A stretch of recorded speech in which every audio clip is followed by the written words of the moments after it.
Abigail Sullivan held her breath as the stagecoach rumbled into Winnemucca, Nevada, clutching the crumpled letter that had promised her a better life, a promise that died with her fiancé 3 weeks before she even arrived in this dusty frontier town. The year was 1875, and the unforgiving July sun beat down on the wooden buildings lining the main street as the coach lurched to a stop. The driver called out, "Winnemucca, end of the line." Abigail stepped down from the coach, her expensive Eastern boots immediately coated with a layer of Nevada dust. At 22, she found herself completely alone, nearly 2,000 miles from her Boston home, with nothing but 3 trunks of belongings and a teaching certificate she'd never had to use. "Miss, you need help with those trunks?" the driver asked, already unloading her luggage. "Yes, please," she said, reaching for her coin purse. "Could you direct me to the boarding house? I believe it's run by a Mrs. Wilson." The driver pointed down the street. 3 buildings past the Mercantile, can't miss it. Abigail paid the man and gathered her skirts, preparing to make her way down the street when a commotion erupted from the saloon. A man came crashing through the batwing doors, landing face first in the dirt. He was followed by a tall figure who stepped calmly onto the boardwalk. "That settles your tab, Dixon," the tall man said, his voice deep and steady. "Next time you want to cheat at cards, do it in someone else's establishment." Abigail couldn't help but stare. The man stood over 6 feet tall with broad shoulders and a lean frame. A worn Stetson cast shadows over eyes that seemed to take in everything around him. His clothes were functional, a simple button-up shirt with the sleeves rolled to the elbows, revealing tanned forearms, dark pants, and worn boots with silver spurs that caught the sunlight. The man on the ground spat out dirt and stumbled to his feet, his hand hovering near his pistol. "You'll regret that, Quinn." The tall man Quinn didn't move, but something in his stance changed. His hand never moved toward his own weapon, but the threat was clear nonetheless. "I doubt it." Dixon hesitated, then backed away, muttering curses as he disappeared down an alley. Only then did Quinn seem to notice Abigail standing there with her trunks. Their eyes met briefly before the stagecoach driver cleared his throat. "Miss Sullivan just arrived from back east," the driver explained. "Heading to Mrs. Wilson's." Quinn nodded and tipped his hat slightly. "Welcome to Winnemucca, Miss Sullivan." Abigail managed a polite smile, feeling strangely flustered. "Thank you, Mr. Prescott. Quinn Prescott." He glanced at her trunks. "Those look heavy for someone to manage alone." Before she could respond, he signaled to a young boy lounging nearby. "Tommy, help Miss Sullivan with her trunks to Mrs. Wilson's. Tell her I sent you." The boy scrambled up and grabbed the smallest trunk while Quinn effortlessly lifted the other 2. Abigail opened her mouth to protest, but quickly closed it again. She was in no position to refuse help. "I can pay," she began, but Quinn shook his head. "No need. Consider it a proper welcome to town." With that, he nodded again and started walking down the street, the boy following eagerly behind him. Abigail hurried to keep up, suddenly aware of the eyes of the townspeople upon her. Whispers followed in her wake, and she knew exactly what they were thinking. Another Eastern woman come to find a husband, or worse, the widow or fiancé of someone who'd sought fortune in the West. They weren't entirely wrong. She had come to marry Gerald Foster, a man she'd met during his business trip to Boston. He'd painted such beautiful pictures of Nevada, of his successful ranch, the growing town, and the life they would build together. 3 months of correspondence had convinced her to accept his proposal and travel west to marry him. His last letter had arrived 2 days before she departed, full of excitement about their future. It wasn't until she reached Cheyenne that a telegram caught up with her. informing her that Gerald had been killed when his horse threw him during a thunderstorm. By then, she'd already sold her family home, said goodbye to what few friends she had left after her parents' passing, and spent nearly all her savings on the journey. There was nothing to go back to. Quinn led her to a tidy two-story house with a small porch and freshly painted shutters. Before they reached the door, it swung open to reveal a plump woman with graying hair pulled into a neat bun. "Quinn Prescott, what brings you to my doorstep in the middle of the day?"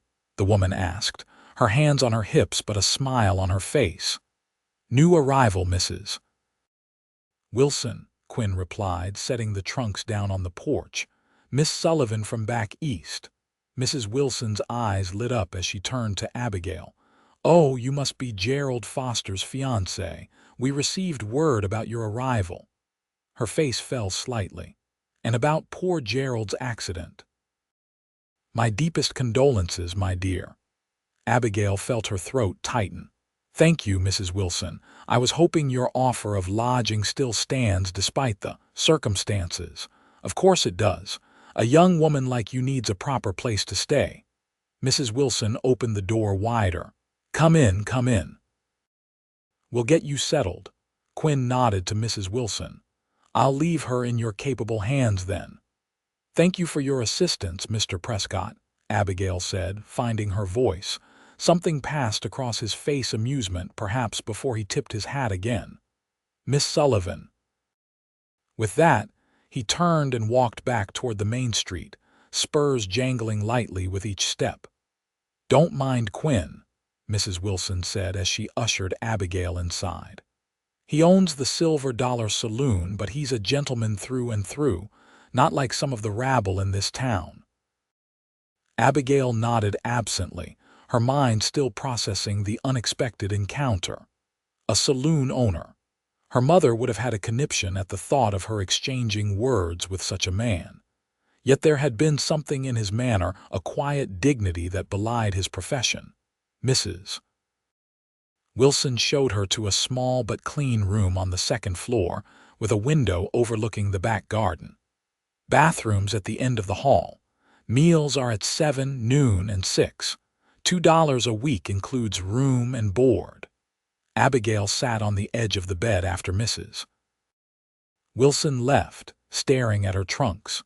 The reality of her situation hit her all at once. She was alone in a strange town, her planned future evaporated.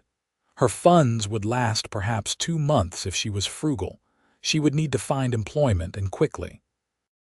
The teaching certificate in her trunk seemed her best option, though she'd never actually taught before. Her father had insisted she obtain it just in case, never imagining she'd actually need to use it.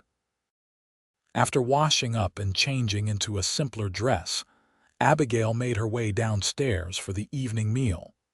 The dining room held a long table with 8 place settings, though only 4 were occupied.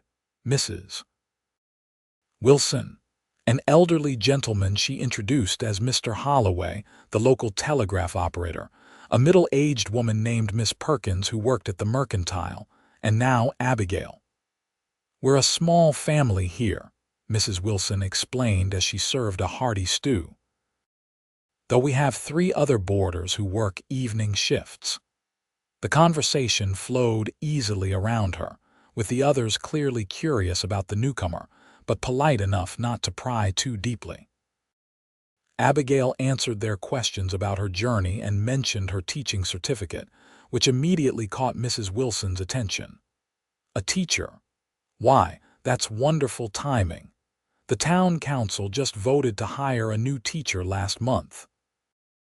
Our previous one, Miss Henderson, left to get married in Sacramento." Abigail felt a flutter of hope. "Do you know who I should speak with about applying for the position?" "Mayor Thornton handles the school committee," Mr. Holloway offered. "His office is next to the bank, though." He hesitated. "Though what?" Abigail prompted. Miss Perkins sighed. "The mayor's wife has been pushing for her niece to get the position. She arrived last week from Denver." Abigail's hope dimmed, but she straightened her shoulders. Well, I shall speak with him nonetheless. I have excellent references from my instructors in Boston. Boston education might carry some weight, Mrs. Wilson agreed. And the school year starts in just 3 weeks. They'll need to decide soon. After dinner, Abigail retired to her room and unpacked her belongings, carefully hanging her dresses in the small wardrobe and arranging her books on the shelf. Among them was a cookbook her mother had given her before she died, a well-intentioned gift that had always felt like a reproach. Despite her proper upbringing and education, there were 2 domestic arts Abigail had never mastered: cooking and keeping house. Her mother had tried to teach her, but Abigail had always burned the bread, oversalted the stew, and somehow managed to create more dust than she removed when cleaning. A husband expects his wife to maintain his home, her mother had often lamented. Gerald had assured her it wouldn't matter. He had staff at his ranch who handled such things.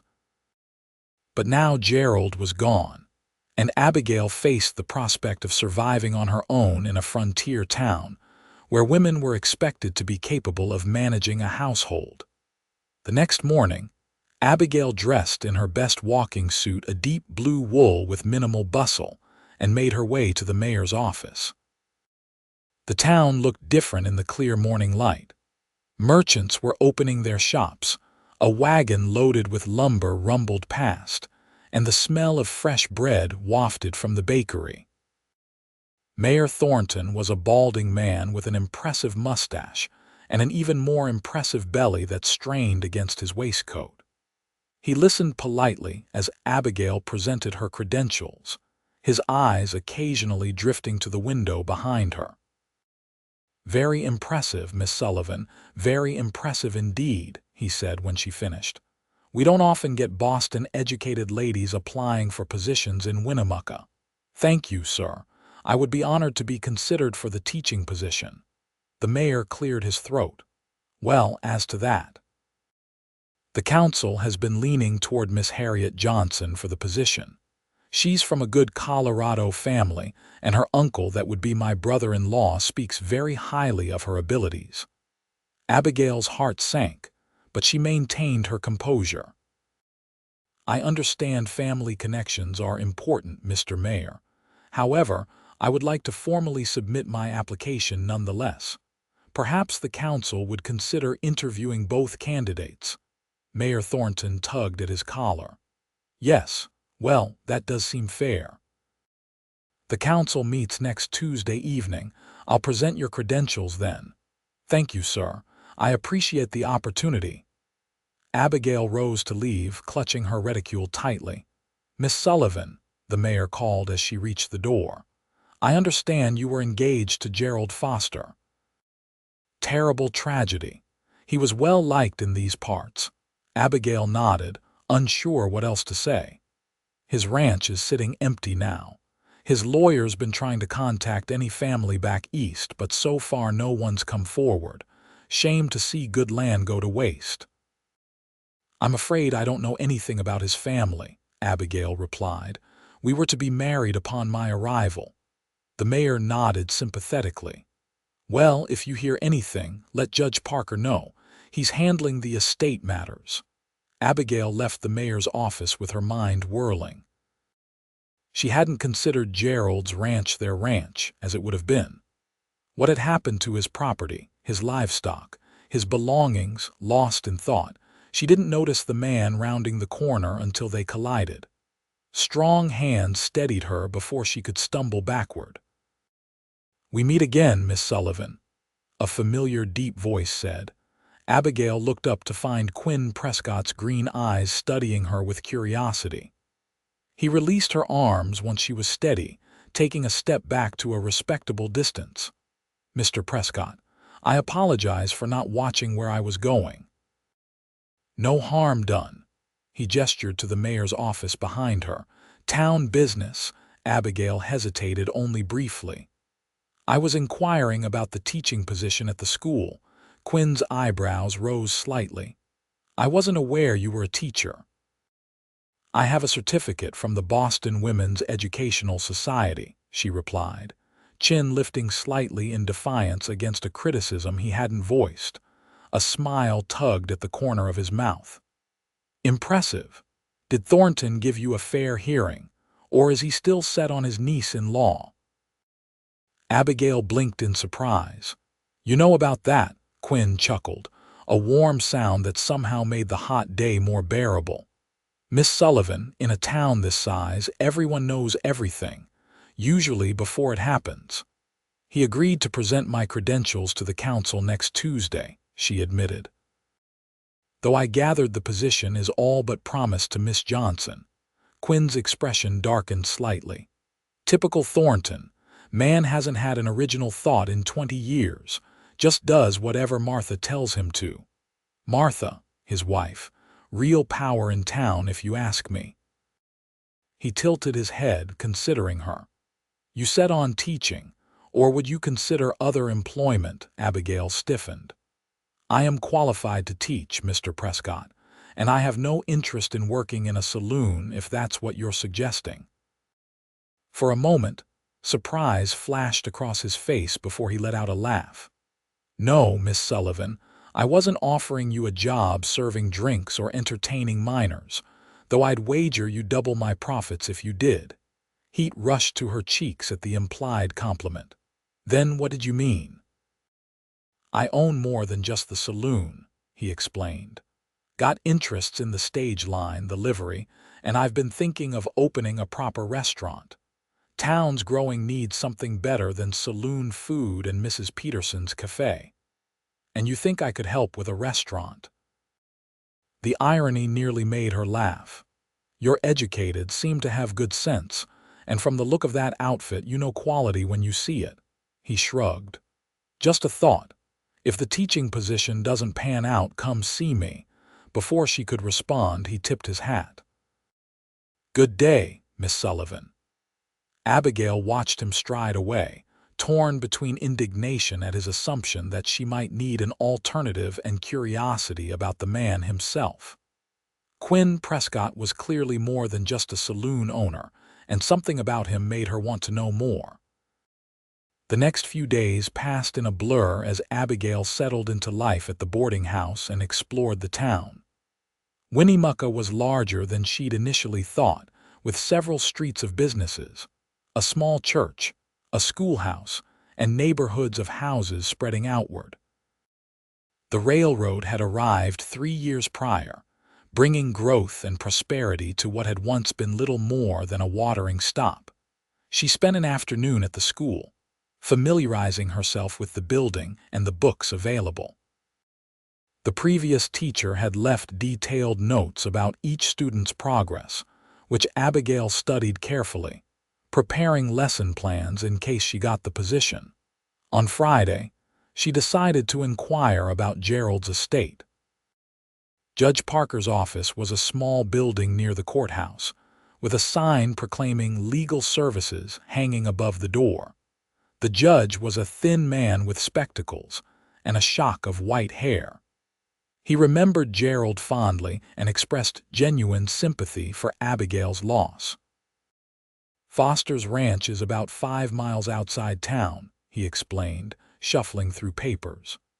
Decent spread 160 acres, small herd of cattle, some good horses. House isn't fancy, but it's solid. Foster built it himself when he claimed the land 8 years ago. What happens to it now? Abigail asked. Judge Parker sighed. That's the question, isn't it? Foster never filed a will that I know of. Normally, property would go to next of kin. We sent inquiries to addresses we found in his papers, but no responses yet. If no heirs come forward within a year, the property reverts to territorial control and can be claimed again. A year, Abigail murmured. And in the meantime, it sits empty, except for Sam Tucker. He's the hand Foster hired to help with the cattle. Good man, Sam. He's keeping things running, selling off cattle as needed to pay his own wages. Can't expect a man to work for free. Abigail nodded, trying to process this information. Would it? Would it be possible for me to see the ranch? I know Gerald and I weren't yet married, but—" Judge Parker's expression softened. "I don't see why not. You were to be the mistress of that house, after all. I can have someone take you out there tomorrow if you'd like." "That would be very kind," Abigail said, relief washing through her. At least she could see what might have been, say a proper goodbye to the future she'd lost. The next morning, Abigail dressed carefully in a practical day dress and sturdy boots. Mrs. Wilson packed her a small lunch, clucking sympathetically about the difficult errand. "Judge Parker said someone would meet me at the livery at 9 o'clock, Abigail explained as she gathered her things. "Well, you be careful out there," Mrs. Wilson warned. "It's wild country beyond the town limits, though I'm sure whoever the judge sends will look after you properly." Abigail arrived at the livery precisely at 9, glancing around for whoever might be her escort. The stable boy was leading a beautiful chestnut mare into the yard, saddled and ready to ride. "Miss Sullivan." A voice called, and Abigail turned to find Quinn Prescott emerging from the stable, leading a tall black stallion. "Mr. Prescott," she said, surprise evident in her voice. "Are you my escort to Gerald's ranch?" Quinn nodded, adjusting the saddle on his horse. "Judge Parker asked if I'd mind taking you out there. I've got business that way anyhow." "I see." Abigail eyed the chestnut mare warily. "I should warn you, it's been some years since I've ridden." A smile tugged at Quinn's lips. "Daisy here is gentle as they come. She'll take good care of you." With Quinn's assistance, Abigail mounted the mare, arranging her skirts as modestly as possible given the circumstances. Her riding habit had been packed in her trunks for her new life as a rancher's wife, but she hadn't had occasion to unpack it yet. They set off at a leisurely pace, Quinn leading the way through town, and then out along a well-traveled road that followed the Humboldt River. The mountains rose in the distance, and the landscape was more varied than Abigail had expected, not the barren desert she'd imagined, but a mix of grasslands, sagebrush, and occasional stands of cottonwoods and willows near the water. "It's beautiful," she said after they'd ridden in silence for some time. Quinn glanced back at her. "Different kind of beauty than Boston, I expect." "Yes, but beautiful nonetheless. Gerald's letters didn't do it justice." At the mention of her fiancé, Quinn's expression grew more serious. "Foster was a good man. Honest. Worked hard for what he had." "Did you know him well?" Quinn shrugged. "Well enough. He wasn't much for saloons, but our paths crossed in town business. He supplied beef to my kitchen sometimes." They rode on, Quinn occasionally pointing out landmarks or sharing bits of local knowledge. Despite her initial reservations, Abigail found herself enjoying his company. There was an easy confidence about him, without the arrogance she might have expected from a man in his position. After about an hour they crested a small rise and Quinn reined his horse to a stop. "There it is, Foster's place." Abigail's breath caught as she took in the view. The ranch spread out below them, a modest but well-built house nestled against a backdrop of hills, with a barn, corral, and several outbuildings. A small creek wound through the property, and cattle dotted the pastures. It wasn't grand, but it was exactly as Gerald had described it. A good, solid home where a family could thrive. "It's lovely," she whispered, unexpected tears pricking her eyes. Quinn said nothing, giving her a moment to collect herself before they continued down the slope toward the house. As they approached, a man emerged from the barn, shading his eyes against the sun. "That's Sam Tucker," Quinn explained. "Foster's hired hand." Sam proved to be a weathered man in his 40s with a kind face and calloused hands. He welcomed Abigail warmly, expressing condolences for her loss. "Mr. Foster spoke of you often, Miss Sullivan. Had big plans for this place once you arrived. Was adding on to the house a proper sitting room for a lady, he said. Sam showed them around the property. The house was simple but comfortable, with 3 bedrooms, a kitchen, and a front room with a stone fireplace. The addition Gerald had started remained unfinished, a skeleton of walls framing what would have been a sunny parlor overlooking the creek. Abigail moved through the room slowly, trying to imagine the life she would have led here. Gerald's possessions were exactly as he'd left them: books on the shelf, a half-written letter on the desk, boots by the door. A life interrupted. "I'll leave you to look around," Quinn said quietly. "Got to discuss some business with Sam." Grateful for the privacy, Abigail continued her exploration.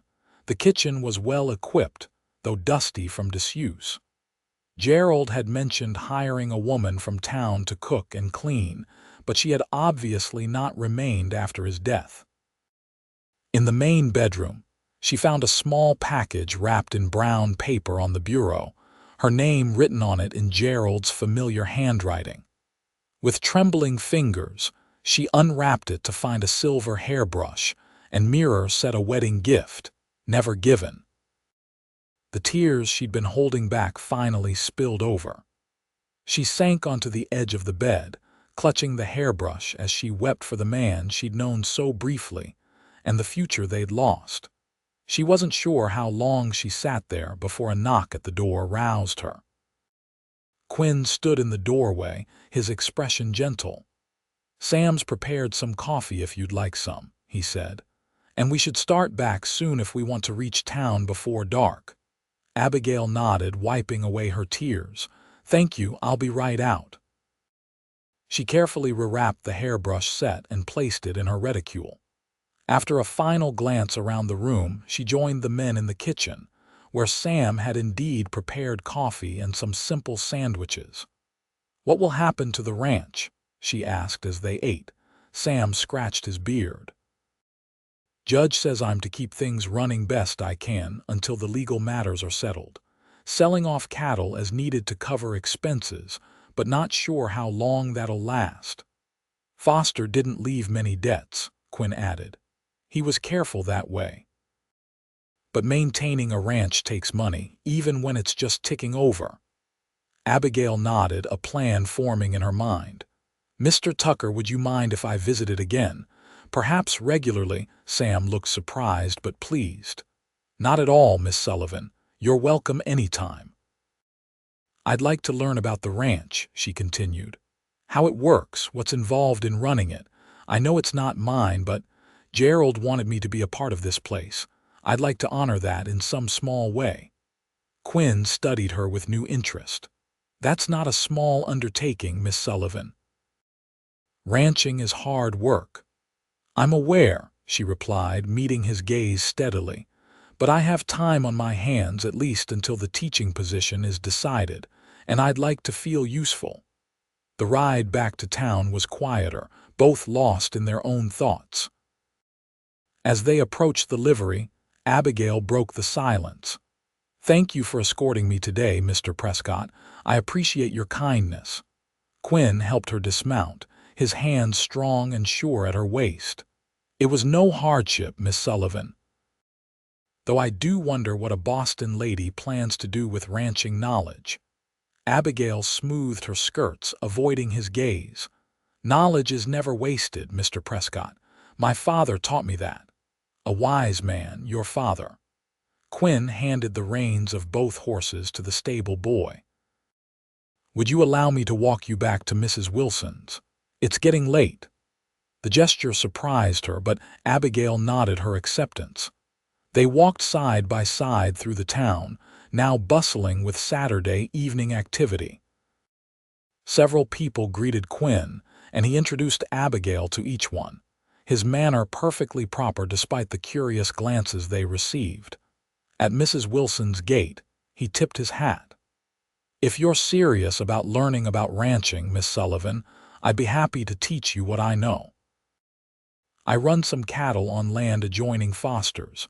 Abigail's eyes widened. "You're a rancher too?" A smile played at his lips. "Among other things.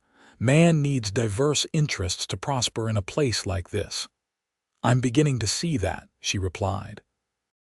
And I may take you up on your offer, Mr. Prescott. Good night. Good night, Miss Sullivan.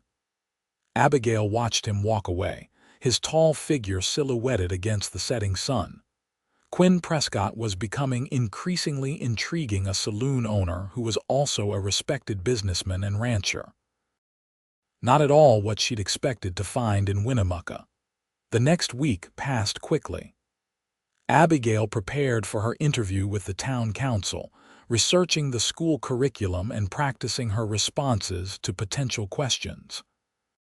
She also made arrangements to visit Gerald's ranch again, hiring a cart and driver from the livery since she couldn't impose on Quinn a second time.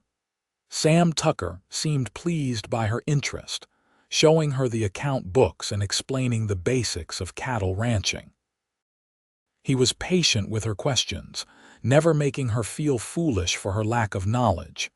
"Mr. Foster would be glad to see you taking an interest," he said as they walked the property.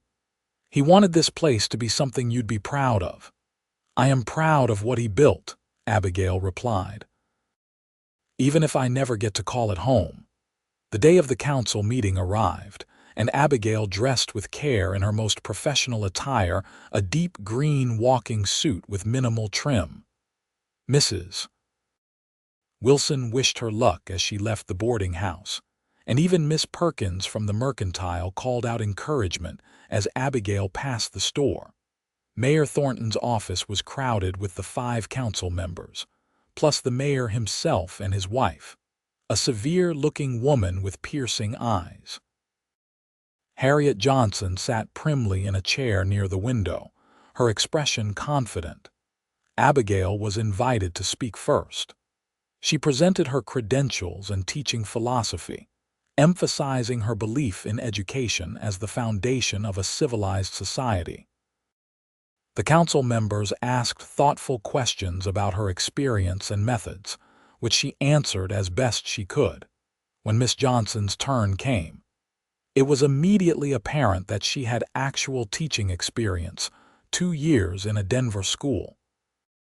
Her answers were polished and confident, her manner assured. By the time the council asked the 2 women to wait outside while they deliberated, Abigail knew her chances were slim. She sat stiffly on a bench in the hallway, avoiding Miss Johnson's triumphant glances. The decision was as expected. Mayor Thornton emerged with a sympathetic expression that didn't reach his eyes. "Miss Sullivan, while we were most impressed with your education and enthusiasm, the council has decided to offer the position to Miss Johnson, who brings valuable experience to our school." Abigail accepted the news graciously, congratulating Miss Johnson and thanking the council for their consideration. Inside, however, disappointment churned with anxiety. Without the teaching position, her options in Winnemucca were severely limited. She walked slowly back to Mrs. Wilson's, her mind racing. She could look for work at the Mercantile or the hotel, perhaps. The thought of returning to Boston crossed her mind, but she quickly dismissed it. There was nothing for her there now. As she passed the Silver Dollar Saloon, the door swung open and Quinn Prescott stepped out, almost as if he'd been watching for her. "Miss Sullivan," he called, crossing the street to join her. "How did the council meeting go?" "As expected," she replied, keeping her voice steady. "They chose Miss Johnson." Quinn's jaw tightened. "Thornton never intended to give you a fair chance. It was decided before you ever walked in." "Perhaps," Abigail sighed, "but Miss Johnson does have more experience." Quinn studied her face. "What will you do now? I'm not sure." "Look for other employment, I suppose." "My offer still stands," he said. "About the restaurant, I could use someone with education and good sense to help get it off the ground." Abigail hesitated. "Mr. Prescott, I should be honest with you. While I appreciate your offer, there's something you should know about me." She took a deep breath. "I can't cook, or clean for that matter. I've tried, believe me, but I'm utterly hopeless at both." To her surprise, Quinn threw back his head and laughed a genuine, warm sound that drew curious glances from passers-by. "Is that all? Miss Sullivan, I wasn't planning to hire you as a cook or a maid. I need someone to manage the business, keep the books, order supplies, hire staff, ensure quality." "Oh," Abigail said, feeling her cheeks heat with embarrassment. Quinn's expression softened. "But if it bothers you, I can teach you anything you want to learn: cooking, cleaning, ranching. I'm a patient teacher." Something in his tone made her heart beat faster. "Why would you do that?" "You hardly know me. I'm a good judge of character, Miss Sullivan, and I think you're someone worth investing in." He held her gaze, his green eyes serious now. "Think about it. No need to decide today." Abigail nodded, suddenly aware that they were standing in the middle of the street having a conversation that felt far more intimate than it should. "I should go," she murmured. "Thank you for your concern, Mr. Prescott." "Quinn," he corrected. "If we're going to be business associates, you might as well use my given name." "Quinn," she repeated, the name feeling strange but not unpleasant on her lips. "And I'm Abigail," he smiled, a genuine smile that transformed his serious face. "Abigail," he echoed. "It suits you." That night, Abigail lay awake long after the boarding house had gone quiet, weighing her options. Quinn's offer was generous, and certainly more appealing than working as a shop girl or maid. But accepting meant tying her future to his, at least in a business sense. There was also the matter of Gerald's ranch. She'd visited twice more since that first trip, each time learning more about the operation. Sam had even let her help with the account books, which were in need of organizing. By morning, she'd made her decision. After breakfast, she made her way to the Silver Dollar Saloon. It was early enough that the establishment was closed, but Quinn had mentioned he often worked on his books in the morning. She knocked on the side door, and after a moment, it opened to reveal Quinn in shirt sleeves, his collar open and his hair slightly disheveled as if he'd been running his hands through it. "Abigail," he said, surprise evident in his voice. "I didn't expect you so early." "I apologize for the intrusion," she replied, "but I've come to a decision about your offer."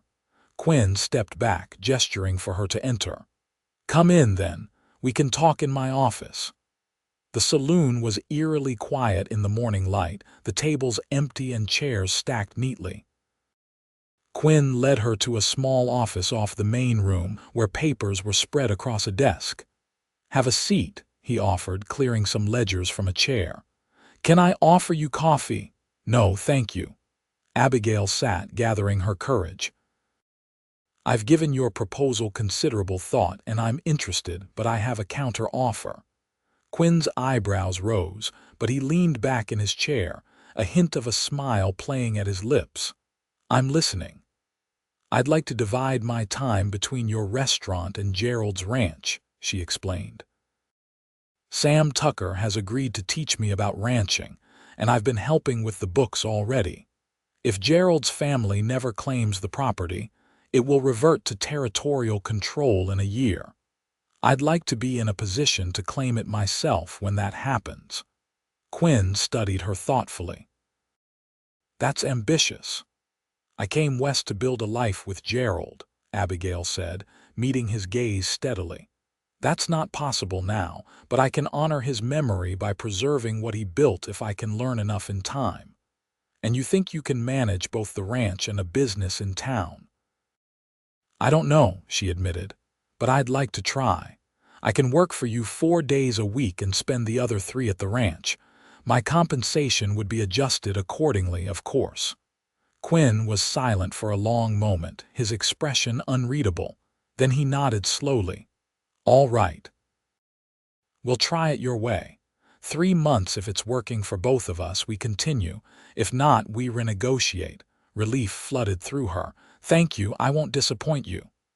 "I don't believe you will." Quinn leaned forward, his elbows on the desk. "Now, about that other matter, your domestic shortcomings." Abigail felt heat rise to her cheeks. "What about them? My offer to teach you stands. Every person should know how to prepare a decent meal and keep their living space clean. It's not just women's work, it's survival. You cook." Abigail couldn't keep the surprise from her voice. Quinn smiled. "I grew up with 4 brothers and a father who believed boys should be self-sufficient, and I've run a kitchen in my saloon for 8 years.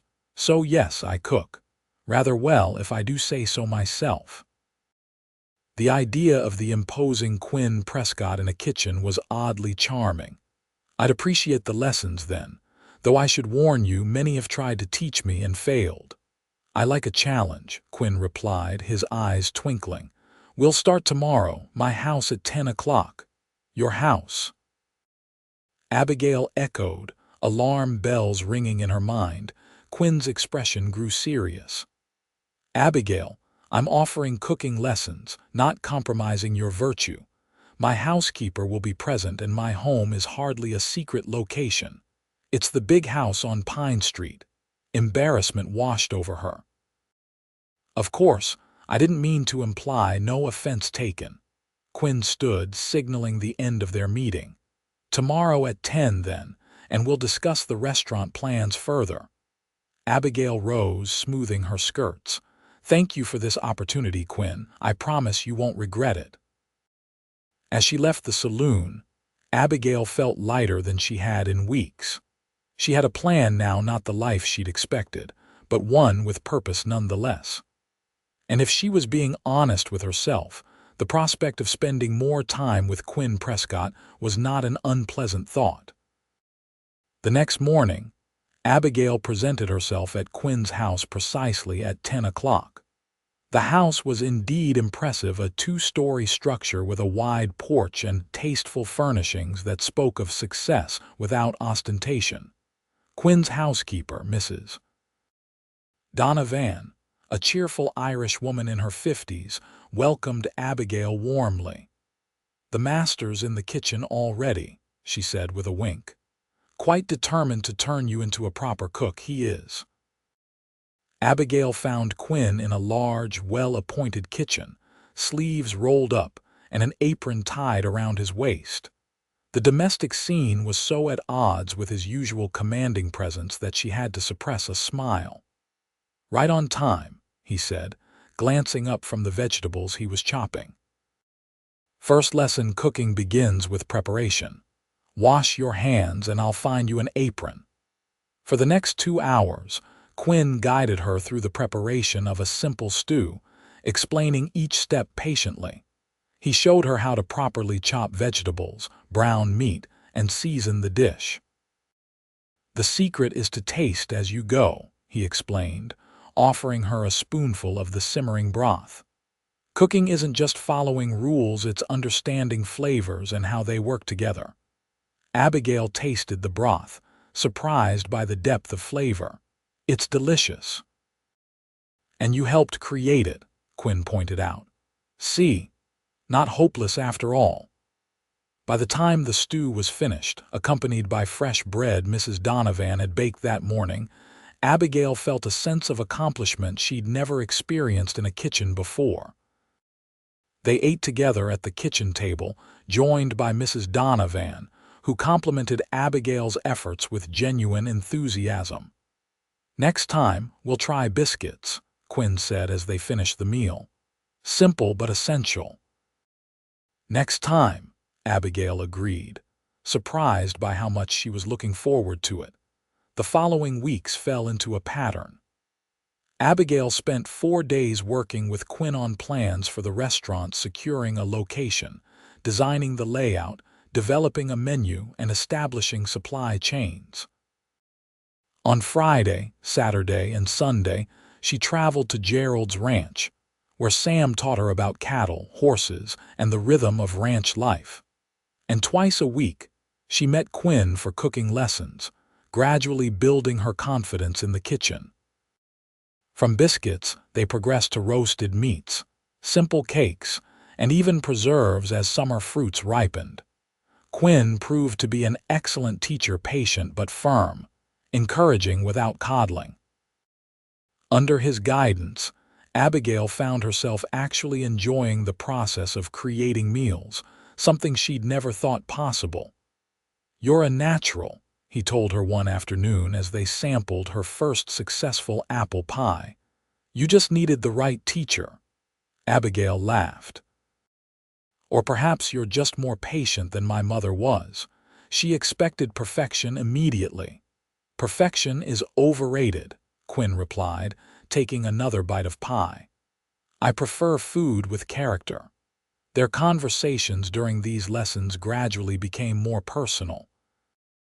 Abigail learned that Quinn had come west as a young man of 20, working first as a cowhand, before winning his saloon in a poker game, fair and square, mind you, he assured her. He'd built his various businesses through hard work and shrewd investment, earning both wealth and respect in the process. In turn, she told him about her childhood in Boston, her parents' passing, and her correspondence with Gerald. She even shared her doubts about the marriage she'd been rushing into. "I barely knew him," she admitted one day as they kneaded bread dough side by side. 3 days in person, and then letters. I convinced myself it was enough because I wanted so badly to believe in the future he described. Quinn's hands stilled on the dough. "Do you regret coming west?" Abigail considered the question seriously. "No," she finally answered. "Despite everything, I don't. I've found something here I never had in Boston." "What's that?" "Independence," she said simply. "In Boston, I was always someone's daughter, someone's fiancé. Here, I'm just Abigail, and I'm learning I'm capable of far more than I ever imagined." Quinn's eyes held hers for a long moment. "Yes," he said softly, "you are."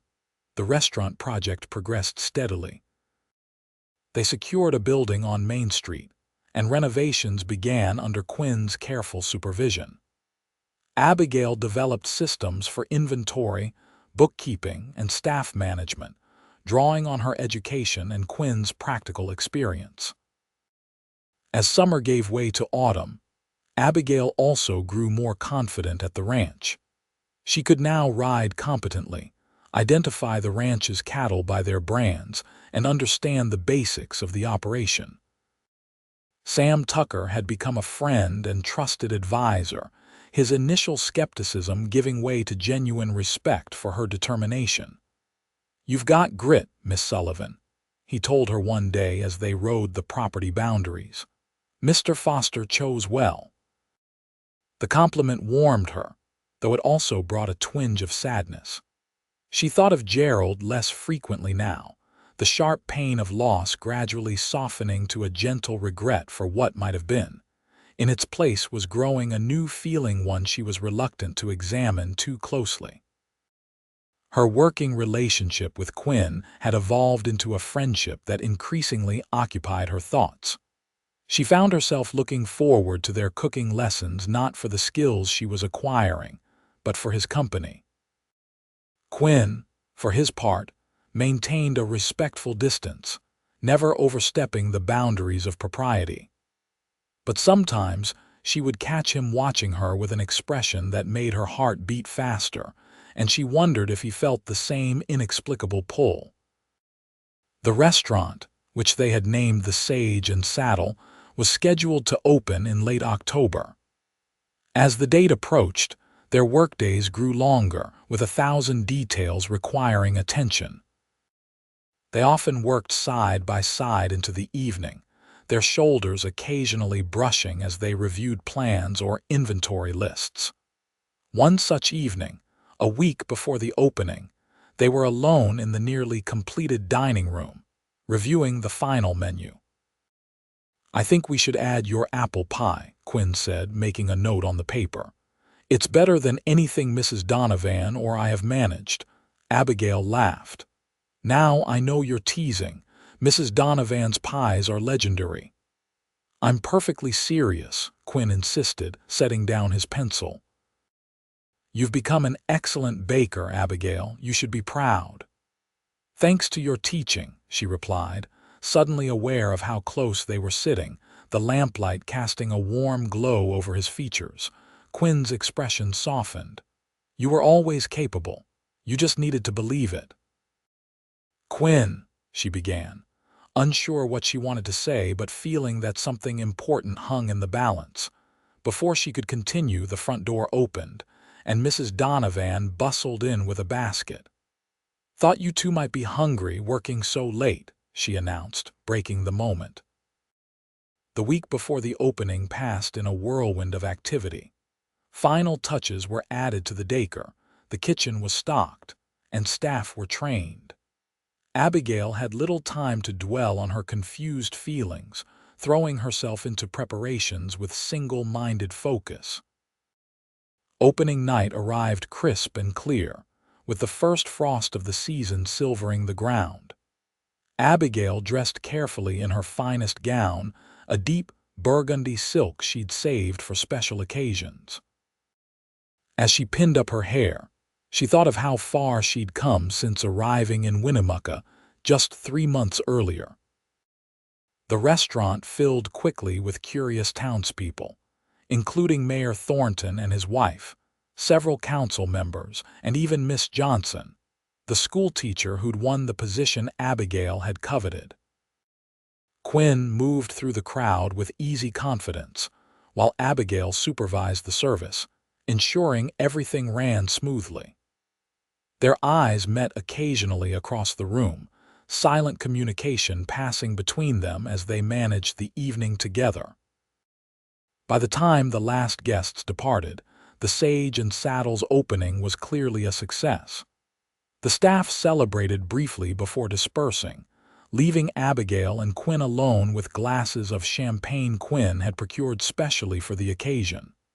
"To success," Quinn toasted, his glass raised. "To partnership," Abigail countered, clinking her glass against his. They sat in comfortable silence for a moment, savoring both the champagne and the satisfaction of their achievement. "I have something for you," Quinn said finally, reaching into his pocket. He produced a small leather-bound book and handed it to her. Abigail opened it to find recipes, dozens of them, written in Quinn's neat hand. "What's this?"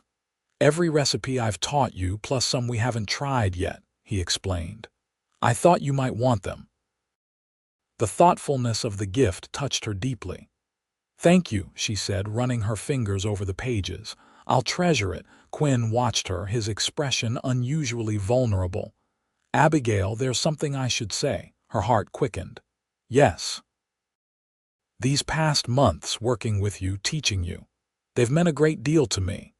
He paused, choosing his words carefully. "I've come to care for you, more than I should, perhaps, given your recent loss." Abigail set down her glass, her hand suddenly unsteady. "Quinn, you don't need to say anything," he continued quickly. "I understand if it's too soon or if you don't feel the same. I just wanted you to know." Abigail took a deep breath, gathering her courage. "It's not too soon," she said softly, "and I do feel the same." Relief washed over his features, followed by a joy that transformed his face. "You do?" "I do," she confirmed. "I wasn't looking for this for you. But somehow, between cooking lessons and business meetings, you became important to me, more important than I was prepared for." Quinn reached across the table, taking her hand in his. "I've been fighting it, telling myself you needed time, that you came here for another man." "I did," she acknowledged, "but that was a different life, a life I thought I wanted. This what I've found here with you, with the restaurant, with the ranch, this is the life I was meant to have." Quinn's thumb traced circles on the back of her hand, sending shivers up her arm. "What about the ranch? Your plans to claim it, they haven't changed," Abigail replied. "But maybe they could include you somehow." The hope in Quinn's eyes was unmistakable. "I'd like that, very much." He stood, drawing her to her feet, their hands still joined. "May I call on you properly, Miss Sullivan? Court you as you deserve." Abigail smiled, happiness bubbling up inside her. "I would be honored, Mr. Prescott." Quinn raised her hand to his lips, pressing a gentle kiss to her knuckles. The gesture was proper, restrained, but the look in his eyes promised much more.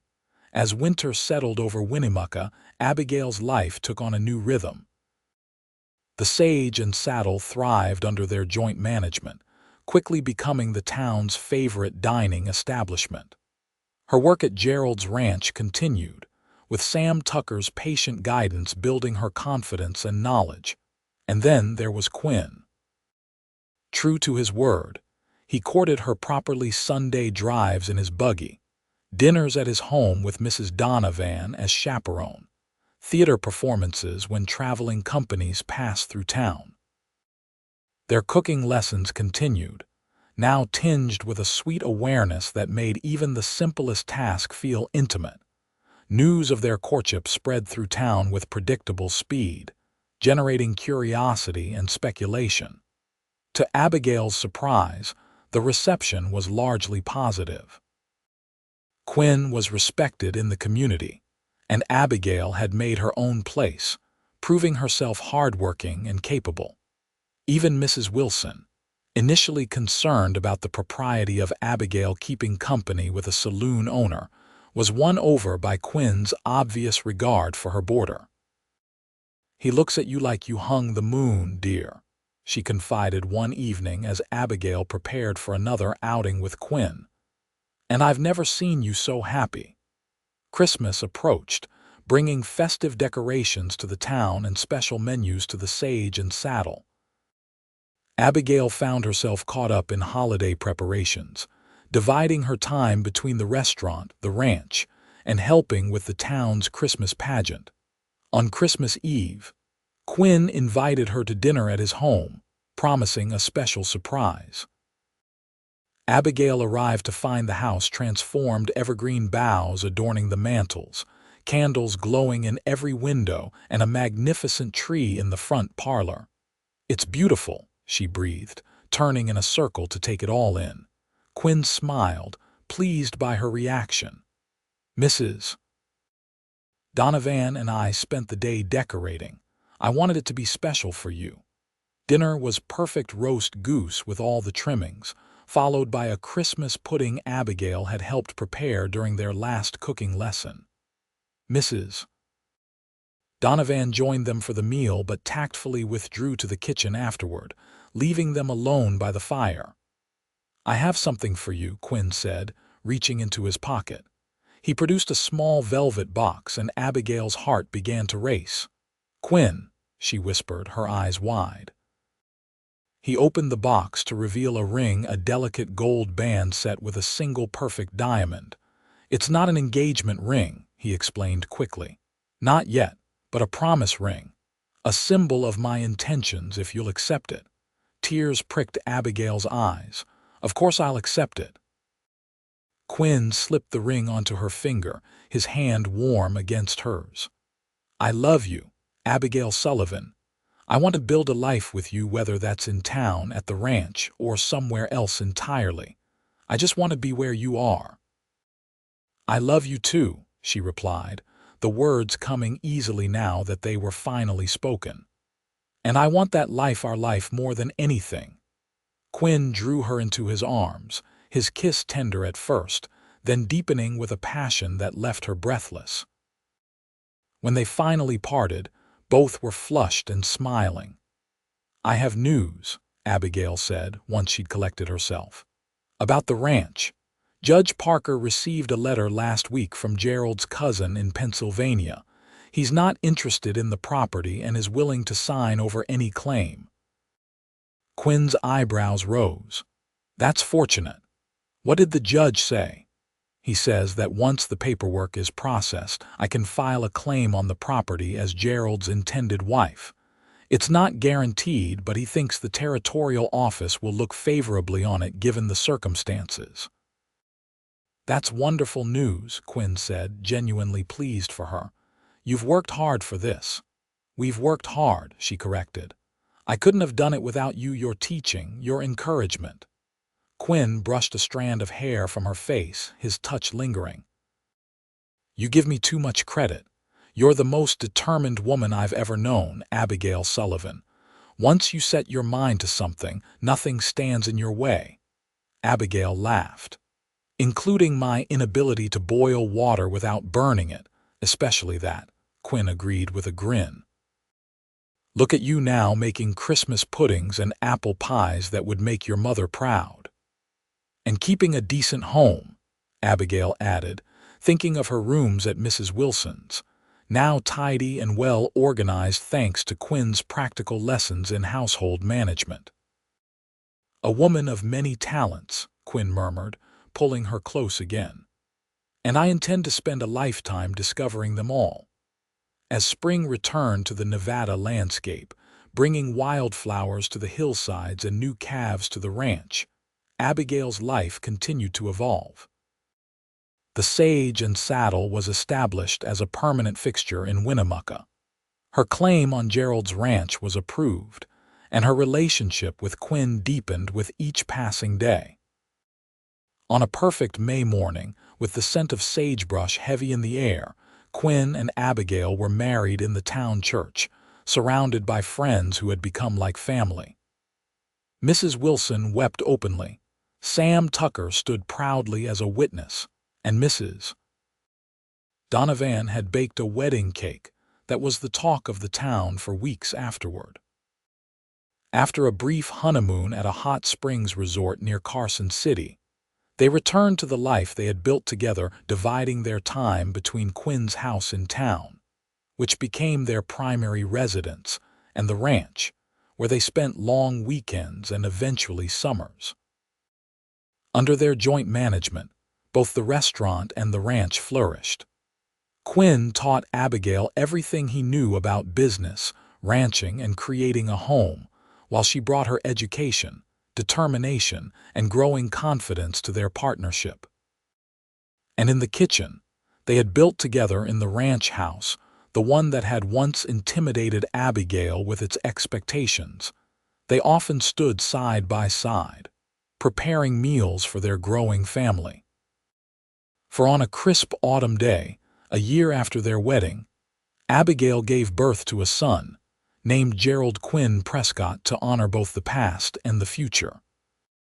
As she watched Quinn cradling their son, teaching him as patiently as he had once taught her, Abigail reflected on the journey that had brought her to this moment.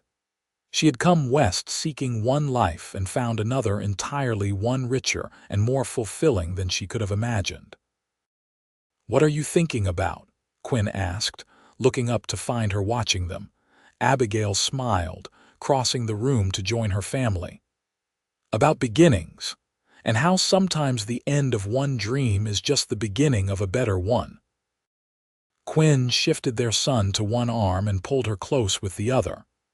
"Like a certain Boston lady who couldn't cook or clean, exactly like her," Abigail laughed, leaning into his embrace.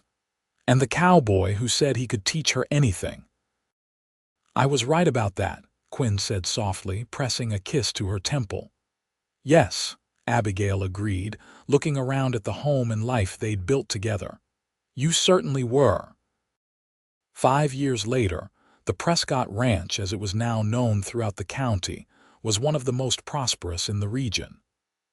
Abigail and Quinn had expanded the original property, adding adjacent land when it became available, and increasing their cattle herd substantially.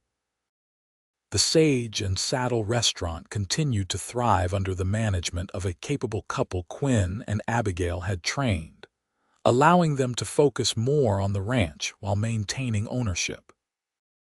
Quinn had sold the saloon to his longtime bartender, though he still maintained various business interests in town. Their family had grown as well. 4-year-old Gerald was now joined by a 2-year-old sister, Elizabeth, named for Abigail's mother, and Abigail was expecting their 3rd child in the late summer. On a warm June evening, with the children finally asleep after a day of excitement over a new foal in the stable, Quinn and Abigail sat on the porch of their expanded ranch house, watching the sunset paint the mountains in gold and purple. "I received a letter from Boston today," Abigail said, her hand resting on her growing belly. My old friend Margaret is considering coming west. She asked if Winnemucca might suit a spinster schoolteacher of advancing years. Her words, not mine. Quinn chuckled. Advancing years? How old is she? 31, Abigail replied with a smile. Practically ancient by Boston standards. Well, she'd be a prize here, Quinn observed. What did you tell her? That we'd welcome her with open arms. Miss Johnson is leaving the school at the end of term to marry that young doctor from Reno, so there will be a position available. Quinn nodded thoughtfully. It would be nice for you to have an old friend nearby. And Gerald will be starting school next year. He should have the best teacher possible. I thought the same.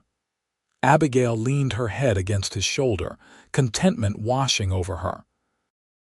Do you ever think about how different our lives might have been if I'd gotten that teaching position when I first arrived? Quinn's arm tightened around her. Sometimes. You might never have needed cooking lessons from a certain saloon owner. Oh, I think fate would have found another way to throw us together, Abigail said confidently. Perhaps I would have burned down Mrs. Wilson's kitchen, and you would have been called to put out the fire. Quinn laughed, the sound still warming her heart after all these years. I have no doubt you would have found some spectacular way to announce your domestic deficiencies, which hardly matter now, Abigail pointed out with pride. This morning I made sourdough bread, preserved peaches, and prepared a roast for dinner without a single mishap. To say nothing of running this ranch like you were born to it, Quinn added. Sam told me yesterday he doesn't know what we would have done without your organizational systems during the spring roundup. Abigail smiled at the compliment. Sam Tucker was still with them, now promoted to ranch foreman with a comfortable cabin of his own on the property. His approval still meant a great deal to her. We make a good team, she said simply. The best, Quinn agreed, turning to capture her lips in a tender kiss.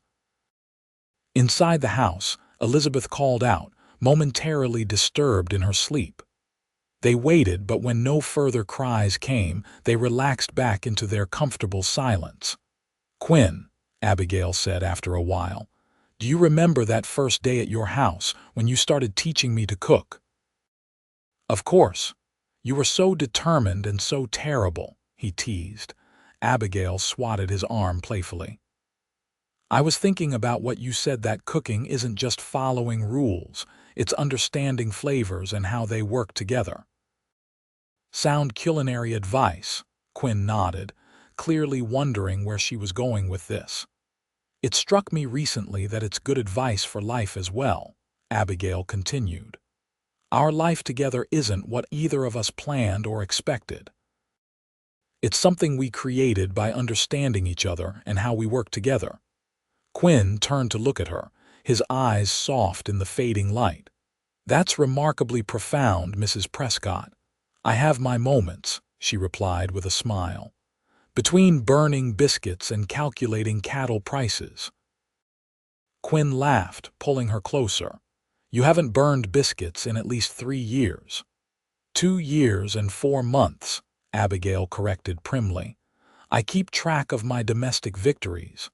They sat in comfortable silence as the stars began to appear in the darkening sky.